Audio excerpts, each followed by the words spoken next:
Some singers are born to sing, but Philippe Wynne, he was born to feel. His voice didn't just carry notes, it carried truth. When he sang, it wasn't from the throat, it came straight from the ache in his chest, the kind only real soul man knew.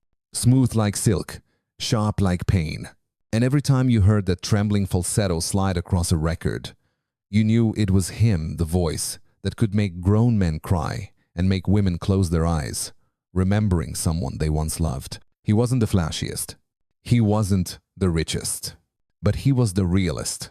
As the lead voice of the Detroit Spinners, Philippe Wynne helped define what 1,972nd soul truly sounded like: elegance, fire, and heartbreak dancing together.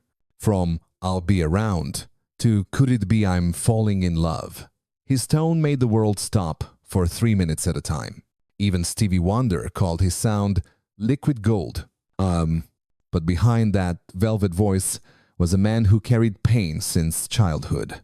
A boy left behind, a soldier, a drifter, and finally, a legend who died the same way he lived, on stage, giving everything he had. This is the story of Philippe Wynne, the soul behind the Spinners, a man who turned heartbreak into harmony, and whose final song ended not with applause, but with silence. Philippe Wynne was born Philippe Walker, April 3rd, 1941, Cincinnati, Ohio, a city built on blues and brick, where voices carried pain like prayer. From the start, he learned that survival wasn't a privilege, it was an art. His parents, Degree Walker and Anna Wynne Walker, sang in church, but love in that house came and went like a passing hymn. When his mother left home for Detroit with another man, Philippe was just 6. His father, too proud and too broken, placed the children into the new orphan asylum for colored children. Imagine that a boy growing up, knowing both his parents were alive, but choosing to live without him. That kind of wound never heals. It just finds a rhythm. At the orphanage, nights were long.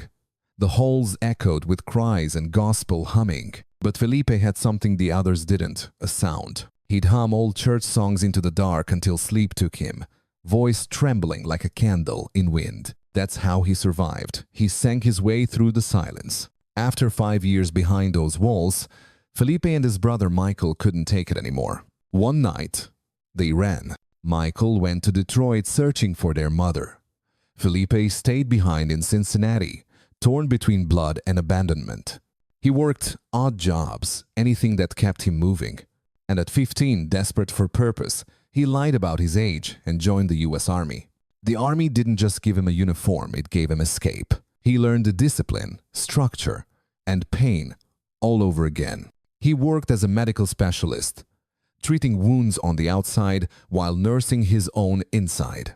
But in the barracks, during long nights in foreign bases, Philippe found music again. He boxed to stay sharp and sang to stay alive. They said he could turn even military drills into melody.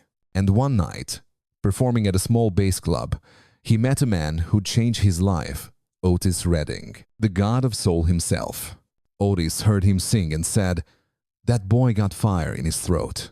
Philippe ended up touring with Otis's band for a while, learning what it meant to make people feel something. 7 years later, when he returned home, the world had changed, and so had he. He carried himself like a man twice his age, voice deeper, spirit wiser. But inside, he was still that boy from the orphanage, still searching for love that wouldn't leave. He joined his brother Michael in Detroit, forming a gospel group called the Walker Singers. But gospel didn't pay the bills. And Philippe had tasted the applause of nightclubs, the roar of sinners clapping louder than saints. So he left the church, dropped his father's name Walker, and took his mother's name Wynne. He added an E at the end, maybe to make it whole again, maybe just to make it his own. That's how Philippe Wynne was born, not from fame, not from luck, but from pain, faith, and a voice that refused to stay quiet. A boy who sang not for attention, but because it was the only way he knew how to live. By the early 1972nd, soul music had new kings, and Philippe Wynne was about to wear the crown not in gold, but in voice. After drifting through bands and gospel choirs, Felipe's path finally led him to Detroit, the city his mother once ran to. There, music was currency, Motown, Funk Brothers, and dreams pressed into vinyl. But for Felipe, it wasn't fame he was chasing. It was home. And he found it in 5 men with matching suits, big smiles, and harmonies that could melt the hardest crowd, the Spinners. When Felipe joined the group in 1972, the Spinners had already tasted small success under Motown, but never the full spotlight. That changed when Aretha Franklin herself told them to leave Motown for Atlantic Records, where producer Tom Bell and songwriter Linda Creed were redefining soul with strings, horns, and heartbreak. It was the birth of Philadelphia soul, and Philippe Wynne became its heartbeat. In 1973, they released their self-titled album, The Spinners. The World Stopped. I'll Be Around became an anthem. Bobby Smith's smooth tone carried the melody, but when Felipe's voice slipped in on harmony, it was lightning wrapped in velvet. Then came Could It Be I'm Falling in Love. That song didn't just play on the radio, it lived in people's living rooms. Couples slow danced to it. Soldiers wrote home to it. Every note Felipe sang sounded like both a promise and a prayer. By 1974, they released Mighty Love, and the title said it all. With each record, Felipe's falsetto grew sharper, more intimate, as if he wasn't singing to the audience, but for them. His live performances were electric. He didn't just sing, he preached. He dropped to his knees mid-song, sweat glistening under the lights, shouting, "Can you feel it?"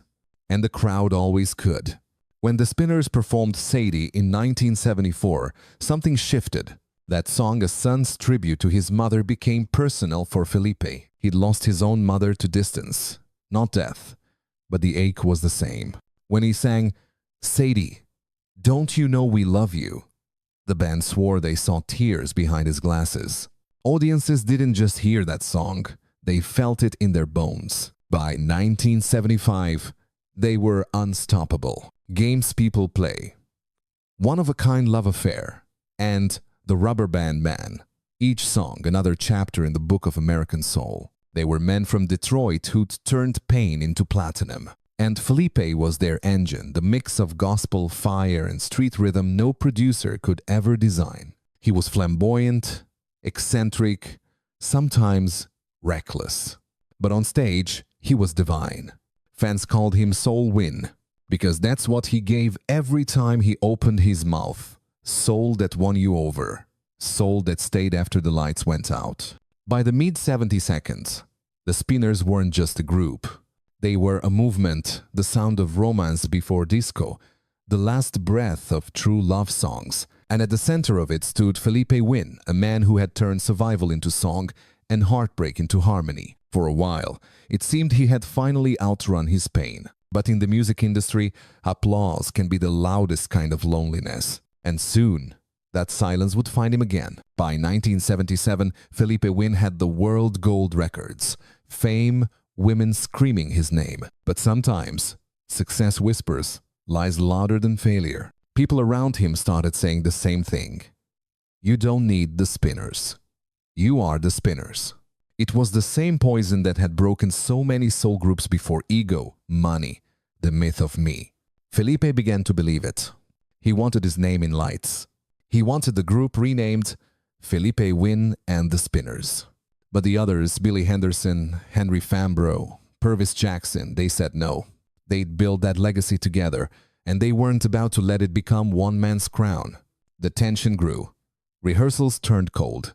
And one night after a show, Felipe simply said, "If my name ain't on it, I'm gone." And he was. He hired actor Alan Thicke as his manager. Yes, the same Alan Thicke who'd go on to play the father in Growing Pains. Alan believed Felipe could cross over from soul clubs to TV stages, from Detroit rhythm to Hollywood polish. They signed with Cotillion Records, a branch of Atlantic, and in 1977, Felipe released his first solo album, Starting All Over. But the irony was cruel, because he wasn't starting over. He was starting alone. The album flopped. No radio play, no tours, no chart. The same voice that once carried stadiums now struggled to fill small clubs. And Philippe, proud, stubborn, and restless, turned back to the only thing that ever made him feel alive: performing. He joined Bootsy Collins and George Clinton's Parliament Funkadelic crew, lending his voice to Not Just, Knee Deep, a funk masterpiece that would later be sampled by De La Soul in Me, Myself, and I. For a moment, it looked like redemption. But funk wasn't home. It was chaos, dressed as freedom. Philippe bounced between record labels, Uncle Jam Records, Sugar Hill, chasing one more hit, one more taste of that high. In 1983, he released his final solo album, simply titled Philippe Wynne. And like so many greats before him, it disappeared into silence.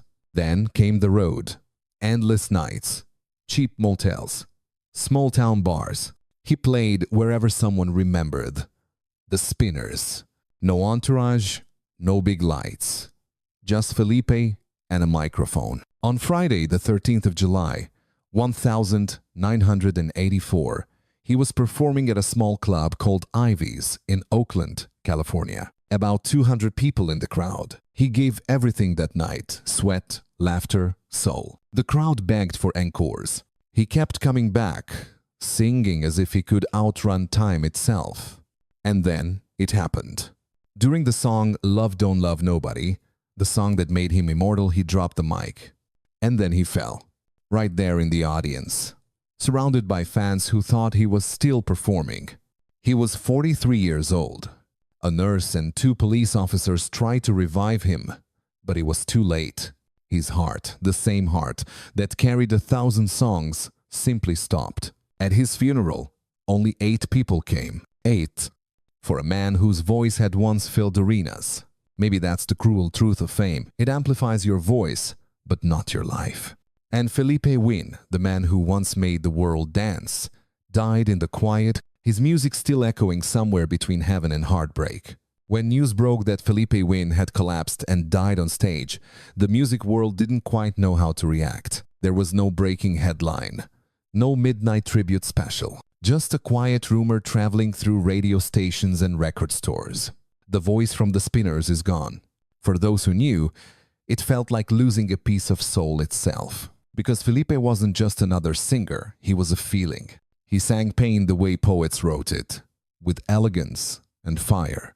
Every riff, every falsetto, every trembling note was proof that emotion could have sound. But the industry moved fast, too fast. By the mid-80s, R&B was chasing new sounds. Digital beats, drum machines, MTV glitz. And there was no room for the man who sang about love that didn't love back. Still, among musicians, his legend only grew. George Clinton once said, Philippe was the only cat who could sing like an angel and curse like a sinner in the same breath. And Bootsy Collins, remembering their nights on the road, said, he wasn't chasing hits, he was chasing a feeling. That's why you believed him. Inside Detroit, the city that raised him and broke him, radio DJs began quietly spinning Sadie again. Not as nostalgia, but as respect.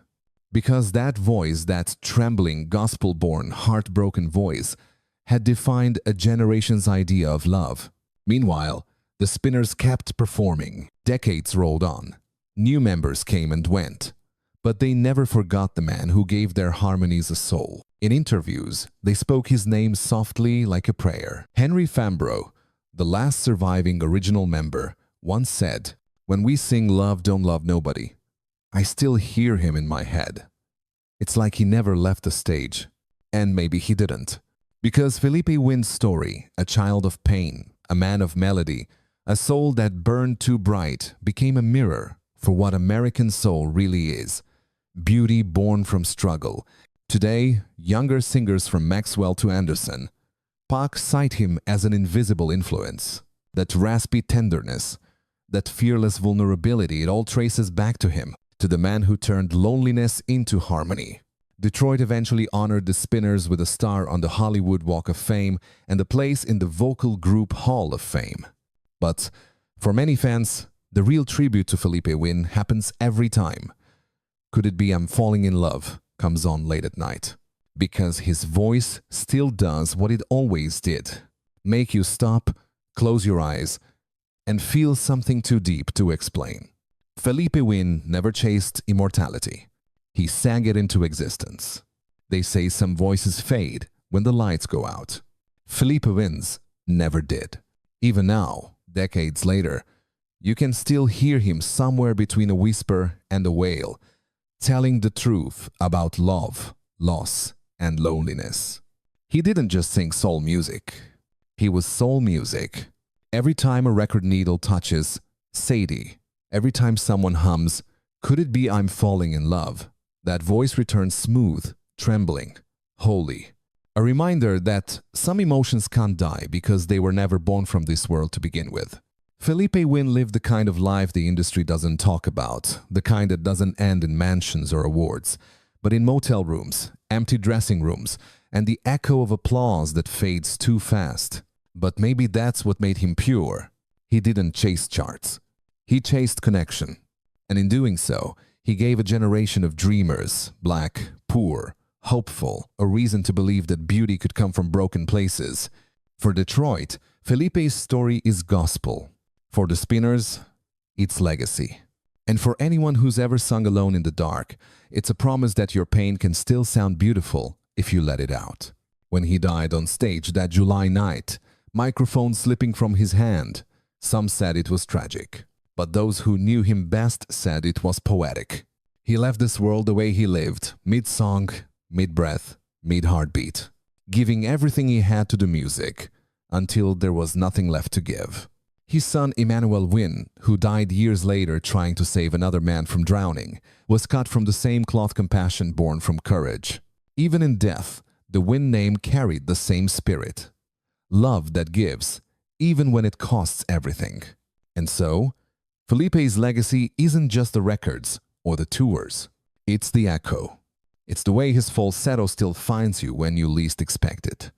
In a diner, jukebox, a wedding, slow dance, a rainy drive home. It's the way he reminds you that every note matters, every hurt can heal, every soul can sing. In 1999, the Spinners were inducted into the Vocal Group Hall of Fame, and though Philippe wasn't there, his shadow was. Every member who stepped up to that stage carried him in their hearts, because for them, he wasn't just a bandmate, he was the pulse. When asked once what soul music meant to him, Philippe smiled and said, "It's when the pain sounds good." And maybe that's the only way to describe him. A man who made pain sound good enough to dance to. He was the voice that bled, the heart that refused to harden, and the man who sang until silence answered back. So tonight, somewhere out there, if you hear "Love Don't Love Nobody," don't just listen. Close your eyes. Feel it. Because that's not just a song. That's Philippe, still singing, still saving souls, one note at a time.